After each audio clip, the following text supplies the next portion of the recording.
ભવ્યથી ભવ્ય વિજય મેળવ્યાના આનંદનો માહોલ આપ સૌ જોઈ રહ્યા છો. એનડી અને 200 ઉપરાંત બેઠક મળી છે ત્યારે લોકોએ નરેન્દ્રભાઈ મોદીના રાષ્ટ્રવાદના વિચારધારામાં ફરી એક વખત પોતાનો રસ દાખવ્યો છે અને ભારતીય જનતા પાર્ટી સાથે જનતા રહી છે અને એનો આનંદ ભારતીય જનતા પાર્ટીના કાર્યકર્તાઓ આજે મનાવી રહ્યા છે. આજરોજ બિહાર ખાતે ભારતીય જનતા પાર્ટી જેડીયુની જંગી જીત થઈ છે. અભિનંદનને પાત્ર છે.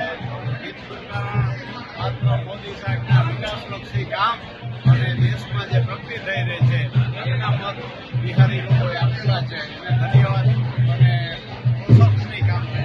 વિકાસના વેગમાં જોડાય છે. કોંગ્રેસના સમાચાર મળ્યા ચૂંટણીના સૂત્ર સાફ થઈ ગયા છે.